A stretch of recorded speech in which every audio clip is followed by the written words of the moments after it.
ena na meka no enti mesramo me nuane mo me pamocha youth me ni nsamo ba na me pese meka ne se moma ya brabo ense Kristo moma Kristo sunu enda ne ho adi ewo ya brabo mu moma yenyo no no Awurade ne pe na se yetimi ye no no Awurade ne pa bibie no ayen ye be like ewo asase so se wiasefo edi yi a adenti na nka ye Kristo fo ye ntimi ndi ye ma ne ye se wiasefo etimi di ye ma ne ye a adena ye Kristo ye ntimi ndi ye because Bible says sikane dwete nyina ye no Awurade ne de na se sikane dwete ye no ne de a adena wiasefo edi ye na ye Kristo fo ye ti hiye mu adena ye Kristo fo mu ye ti hiye mu na wiasefo edi ye mesramo moma ye tutu ya na mo yie moma ye hu hawa ye ne Kristo ne benante na minimu se emrepemu no obeka se mo akwapa no kwafo modi kakre hu no kra mame na nkoye se daachi bi otwamre ni du a na yakwa akohia na ye mpe na no na metio na meti se yes ye kan se aba lockdown ni sayare your friends in Christ COVID-19 when 19 say COVID-20 say COVID-100 aba nkrofo hihye dem you won say yare keke na ba ye no na wiase edumri bia na ye nipa ye hu ne ye nka na ye hu ne ye nse yare na ba ye ne de yetimi ehu say ye ese etwa say ye hye dem yare na ba ye ne de nipa atimi adadwere say ese ye di nkrofo hye dem ekopim mri bia yare ne beba fom anse na ye nipa pie ba sa yare yi ma ye no ye mpanifo o ma hu say ye wo papa bia ye som no ba yare ba ye no ina ye say ye fasting ye frɛ bibi say fasting me ametie dey to be honest with God sa fasting man ye bi because sa yare ne ma ye na me ye me fasting dada na me nim ade a ye frɛ fasting because me nim papa bi a ye frɛ Reverend Bishop ye kan say Abudu Musa Kofori Jo Sabene na watete yen e wo fasting mu ono ne prophet ye friend is a Sirifi o ma tete yen ansana ye tu kwan yo enti yen no ye hu yare yen no na ye fasting na ye dada because fasting and a Reverend Bishop or the tea ye fruma enti yen hu sa yare yen no na ye fasting dada to me sa yare ne ba o ka say yen fasting no to be honest with you people me catch them say me yana me boa because me ntwen say yare bi mra ansa no man payin bi ana payin bi aba declare fasting ama the whole world share na yare ne ma ye de na wura fi say ye wonyame bi ote ase ana yare ne ma ye no na mo wura fi say ye wo bambofo bi ana ye wo wura bi akro ne ye ne de yare ne ma ye na mo wura fi say o wura bi wo ho no na odi kro ne ba ye ono na obe chichiri kro no ono na obe nwi kro no mo wura fi say sa papa no wo ho when was the last day when was the last day yempeni fo betimi aka so mo declare fasting e de man ya bra na yare we maye when was that last day yempeni fo beka say o mo declare say yenti say yare bi beba ye but yes say ye wo Ghana na Ghana ye Christo Ghana ye on my peace Ghana ntino ye declare fasting say the whole obi aye fasting yen hwe bibi mama yen set example when we are talking now people say ye can't kwasasam yes we will continue to say na mo fa say ye kwasasam na ye kan but Christo mu no eso na ni when was the last day ye di bronya we are safe na nyina ye declare fasting say ye be di bronya eti mo ye mompa infama drivers mo ye mompa ye ma ye friend say school for mo ye mompa ye ma mofra ana ye mompa mo go hospital when was the last day bagana ye nim se bronya bedua Obonsam obeifo no onwe ne se onom nipa moja owia osai drivers na kita yen kra na omode yen kono omode yen ba no so me yen nipa o. But when was the last day we declare ye that ben na Easter do, that ben na Christmas do, e mo matimi abo aboso aka say bronye do, Easter be abedu, enti mo mayem declare fast ma the whole world and the whole Ghana. Ye mom pai e fama wiase afa na nyina na ye mom pai ma oman Ghana.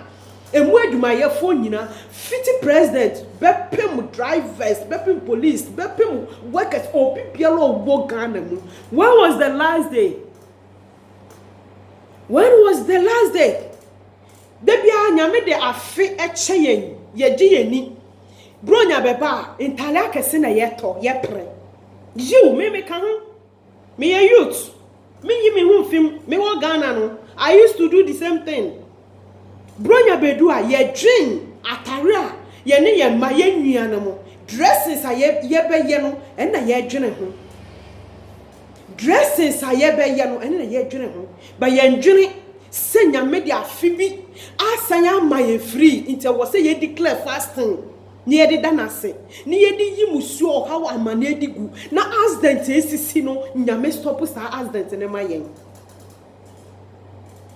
but corona eba ye no yetimi aba abonte aba declare ye fasting share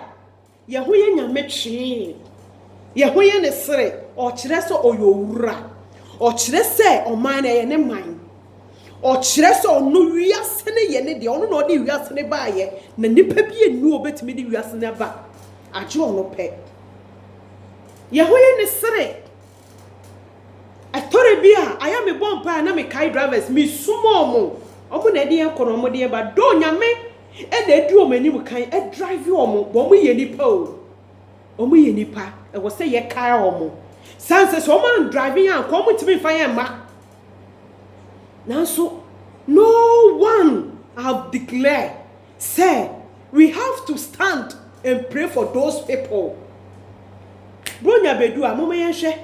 mo frɛ ewu e wo Ghana apemfu ewu hwe pastors e hie mo jadi gu wo Ghana ebinom excuse me to say pastors ebinom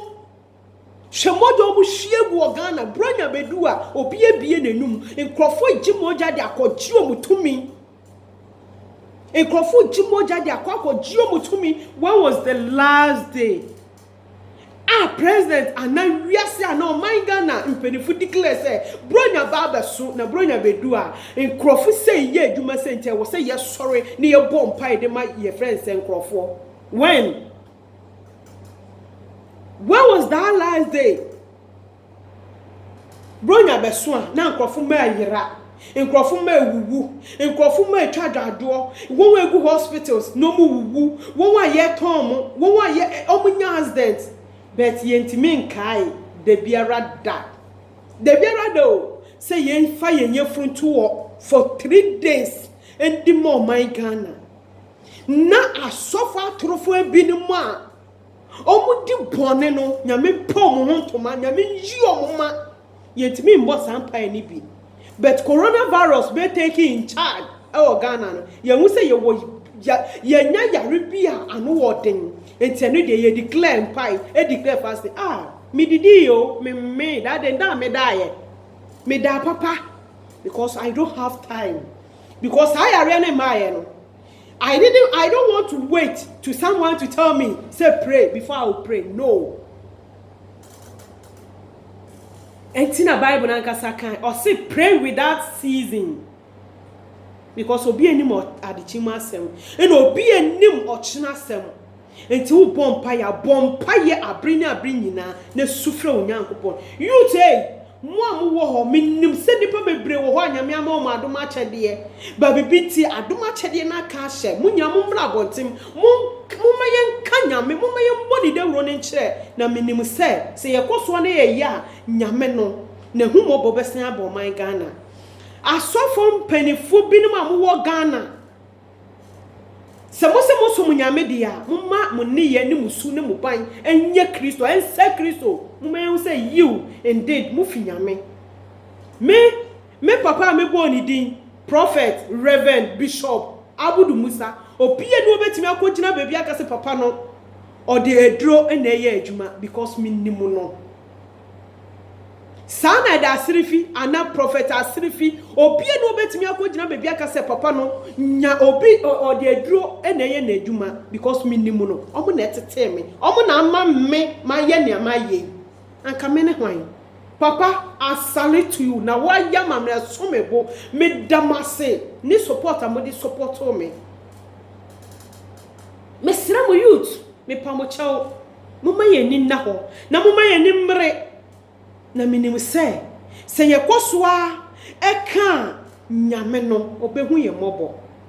corona ma di america ye ho fasting se nyame e ma yare ne nko ni eba ye nso no impenifo e wo Ghana munye careful munye very careful extra careful munye careful sense ni esare ba no anu odin sin corona ni ereba no anu eye din sin corona enti se mo won paibo bi na mo wo fasting bi a samre we am start se mo be ye fasting every year bi a mo declare fasting because san yes na ye ma adwin se corona 19 na mo ye fasting na kan de mo ti aba for ma mo san dade na mo boa mo ye ready na eba no eso sin na mo hu ni eba no so sin corona we ya mo ko she dem o ana e ma yen ya ye wa kwantu mo kan ye nyina she dem no eso but yen ya ye wo Kristo me de bia me ka me se corona me check corona o me hu po bi se biare bi a ye friend corona wo ho no because me ni me hu mini papa ya me ye do no wo bi kroso emra ye be hihya ma you have to follow and now you have to accept it enuntia na ye sa me wo mi kroma is not compulsory say me pie say me share marks because I know who I am me papa ni Yesu enti minimu say me wo ni mu ayare bi enu ebetimi aka me e dey ni corona because so Kristo ti wo mu na wonim say papa no ne nama no bibie nu obetimi ama na ato de biarada aha ye obi manso enti wanni mra ne so amra ne bechew ana ebechechero enuntia na ye pia na ya hye max na nka ye de yeden because ye desire no ye ntini case ye hu ni mpo ye de ye hu ni o because ye ni papa bi ye de ye hu ato no so ye ni bambofu bi obo ye ho ban ebeye den na wo papa bi a wo ne ne ko ne ne ba abre na abre nyina wo de ho ato so wo soko ka oni pedua wo ni mogem a obema sa yare we bi ato mesira mo ma ye nyina ye fa ye afutu impenifo no mo ma ye nyina ye fa ye afutu asuade na ma Kristo no enda ne ho adi e wo ye nipa mu ma wiase afa na nyina youth na ba no mo hu Kristo na dachi papa ne ba wanka se wanu ne ho nyame hiro bibiara ne ye de besi ha dasam ne ye besa atoa so mesra mo ni die mu me maame ne mo me papa ne mo me mpanefo ne mo me ka sei semanu etia obi a Bible say no twa sere no onim se na chi ayeden achia semanu tio obi wo me ka sema madawroma me yemoba me yemunuanam mo fa ncheme me damase nyame hye obi biara wontu na anim nchi obi biara onyi obi biara mfi adum kwa adum ne yede wakoma so nyame emfa ndom na mo youth muma ye remfi se ye wadwuma ye na se ye koso ye adwuma no kware mu a nyame ne betua ya akatuapa na be hye onu Kristo no nyam me times ade bia me ka me nyaa kan se with him all things are possible nyame nka obi biara judama me chia obi biara peace and love ebusuaku me chia obi biara e wa kwantu wem nyame hira obi biara nyame ntu nanim hira obi biara e wo Kristo di nti amen.